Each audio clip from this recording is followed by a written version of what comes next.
This TW is great. I don't know why I don't play this more often.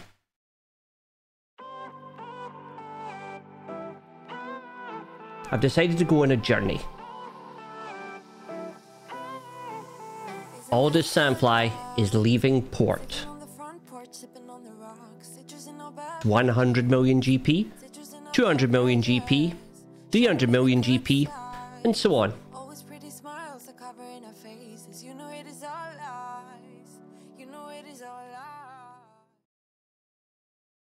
Hey guys, welcome to another episode. Today is quite exciting. We're going to discuss and unpack what is really going on in 100 million GP TW. What teams are getting set, what's the experience, how does it compare for the later game, how does it really work up as a game mode. And I have to say, in my opinion, it's actually much better than the late game. Let me talk to you. We're obviously locked in the middle of TW at the moment, and we're in the attack phase at the moment. I'll show you the board in a second. I will, let me go into the game. We'll show the board before we talk about this. Now, normally I don't play TW. Reason why, really at the top end of the game, it gets very sort of serious. There's a lot of remodding that goes on. You kind of have to have specific farming strategies, or specific Omicrons is probably the better way to put it, to be competitive. The teams have very sort of narrow tolerances, like you have to have exactly these characters, exactly these 5 characters, and exactly the datacrons. So they're very restrictive. First thing, but I'm going to talk about this. Let's talk about this TW. And I joined this TW, and I'm very much enjoying it for a number of reasons. But anyway, Territory War. First thing, an active kind of turnout, 43 out of 50 people. I think the guild has about 48 or 49 people. I'm not too sure. We will talk more about the guild in an episode, probably in a couple of days' time. But yeah, healthy 43 people turned up. And let's look at the board as it is. Well, the team are doing very well, should we say.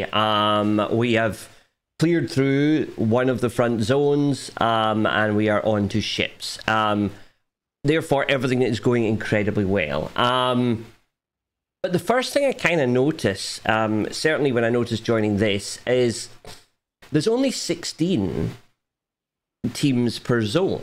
So it kind of has had a big effect, in my opinion. Now, firstly, 16 obviously because of the size of the guild, because of the GP that we're entering with, therefore it presumes that people don't have that many teams.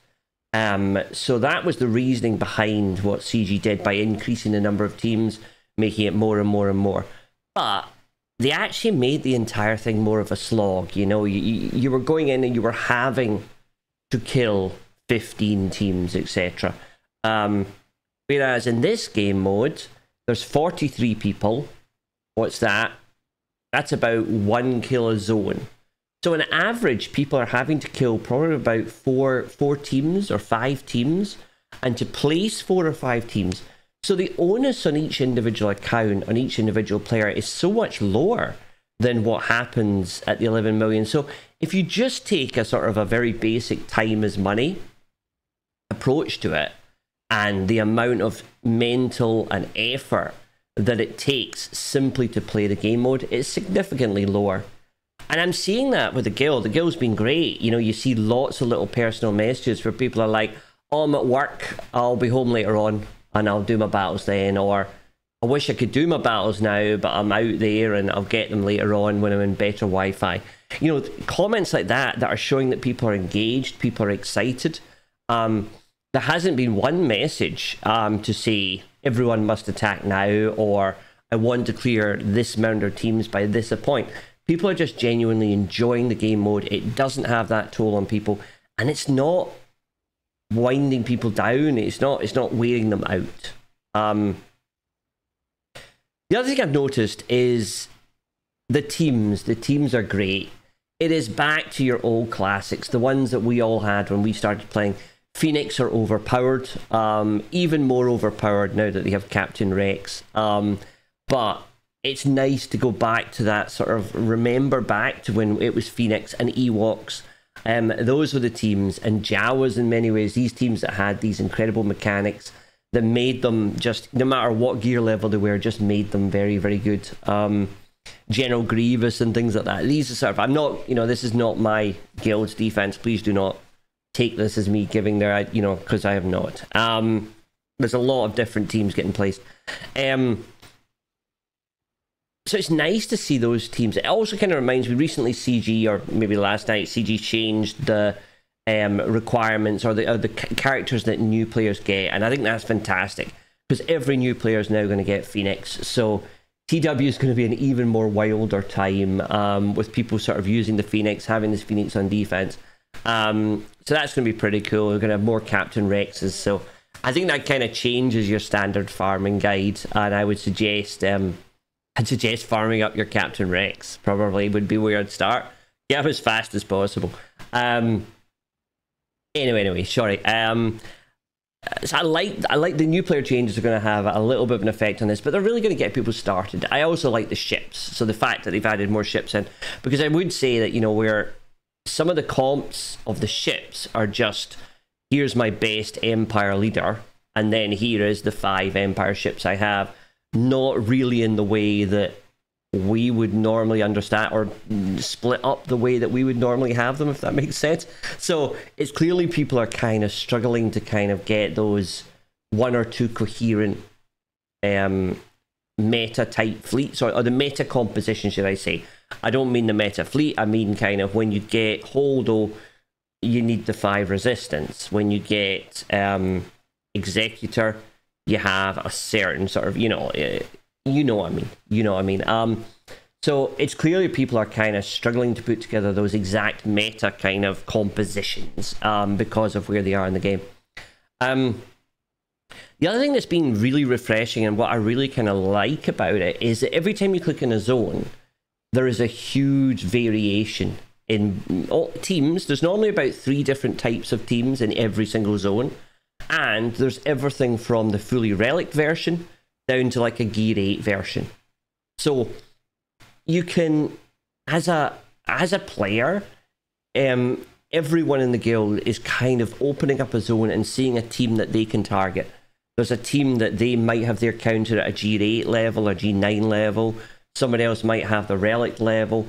But there's a much, much big variation in the teams, like quite a variety of what you could attack. And I think that is kind of adding into the skill of the game. So it's a wrong thing to say that at the very upper levels there isn't skill. There is. But when you open a zone, it is 25, however many, of the identical composition. Every single one of them is relic. Every single one of them has a Datacron. Every single one of them has the same Datacron. There isn't a variety. And yes, you've got the skill in looking at mods and looking at specific speeds and exactly which one you could attack. But in this, there's a much bigger variety. I think it brings more people in. It means that different players, no matter what level you are in a guild, you're able to compete. You've got your team and your one to attack, whether it's the top, the fully relic version, or one that's the very, very bottom.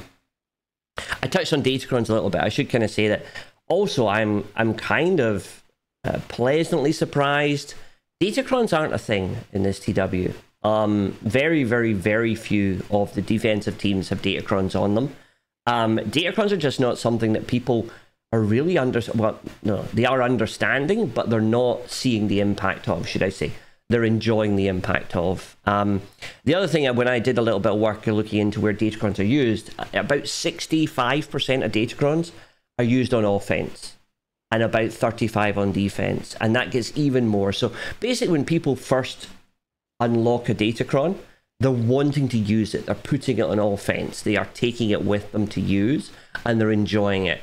So rather than see it on defense, it's much, much rarer. So Datacrons are really not affecting this TW. They're really not seen. Maybe 1 or 2 teams, probably at most, have a Datacron on them. It's nice to see that sort of that lack of impact, and I'll be really interested when I get to maybe a 200 million GP guild as to what impact Datacrons are having at that point, how prevalent they are in those TWs. But this could just be a one-off, so we might have to see in the next TWs we join. And I would say the game mode does feel different. The Omicrons, the stuff that you get in TW are very different. The teams are performing differently. You look at things like, we talked about the Phoenix, but probably more the Inquisitors, Mara Jade, Phasma. All of these characters are kind of made to be a completely different thing. And yet you also have different GAC Omicrons don't appear here. They don't work. So there has been, I would say there's quite a switch in the compositions, the targets, how they work.